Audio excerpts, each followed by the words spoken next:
మిథునం వారికి కనుక చూసుకున్నట్లయితే మీకు రాశిలో కుజుడున్నాడు. కొంచెం ఇది స్ట్రెస్ని ఎక్కువగా ఇస్తూ ఉంటుంది. రెండులో గురువు, ఆ కుజుడు 19వ తేదీకి 2వ స్థానంలోకి మారిపోతున్నాడు. మరియు 3వ స్థానంలో రవి బుధ కేతువులు, ఆ బుధుడు 17వ తేదీకి మారుతున్నాడు. మరలా 25వ తేదీకి అట్లా 26వ తేదీకి మళ్ళీ తుల్లోకి మారుతాడు 5వ స్థానంలోకి. శుక్రుడు పంచమంలోకి మారడం, రాహువు శని చూసుకుంటే భాగ్య దశమాల్లో ఉన్నారు. ఇక చంద్రుడు 2.5 రోజులు ప్రతి రాశి మారుతూ ఉంటాడు. ఈ యొక్క గ్రహస్థితిని అనుసరించి మీకు ఎలా ఉండబోతుంది, ఏ దేవత ఆరాధన చేయాలి, ఎటువంటి విషయాల పట్ల మీరు జాగ్రత్తగా ఉండాలి అనేటువంటి అంశాలు చెప్తుంది నేనైనప్పటికీ చెప్పిస్తుంది సాక్షాత్ లలిత అమ్మవారిగా భావిస్తూ ఆ లలితాంబిక అమ్మవారి యొక్క అనుగ్రహం మీకు పరిపూర్ణంగా కలగాలని మనస్ఫూర్తిగా కోరుకుంటూ, ఇక్కడ ఎప్పుడైతే కుజుడు రాశిలో ఉన్నాడో సుబ్రహ్మణ్యేశ్వర స్వామి ఆరాధన లేదా ఆంజనేయ స్వామి ఆరాధన చేయడం ద్వారా మీకు ఖచ్చితంగా స్ట్రెస్ అనేటువంటి తగ్గుతుంది. 19వ తేదీ నుంచి 2వ భావంలో ధనస్థానంలో నీచభంగ రాజయోగం జరుగుతుంది కాబట్టి ఆల్ ఆఫ్ సడన్గా అనుకోకుండా ధనయోగం రావడం అనేటువంటిది ఉంది మిథునం వారికి, మిథున లగ్నం వారికి పర్టికులర్గా 19వ తేదీ నుంచి. మీరు ఎట్టి పరిస్థితుల్లో కూడా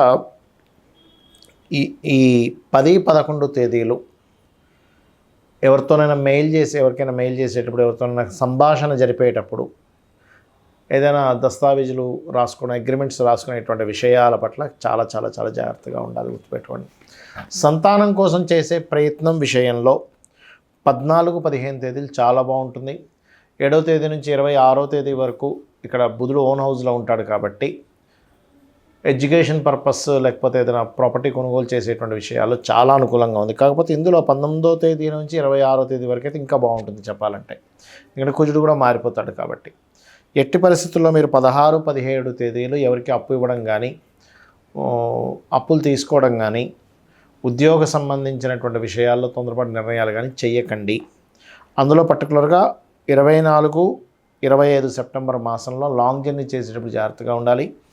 మరియు 26, 27, 28 తేదీలు ఉద్యోగం విషయంలో తొందరపాటు నిర్ణయాలు పనికిరావు. మీకు మంత్ర సంబంధించిన విషయంలో ఏదైనా మంత్రం పొందడం కానీ, లేకపోతే ప్రేమ వ్యవహారాలు సక్సెస్ అవ్వడానికి కానీ చాలా అనుకూలంగా ఉంది ఈ మాసంలో. ఇక మీరు నిత్యము చేయవలసిన దేవతారాధన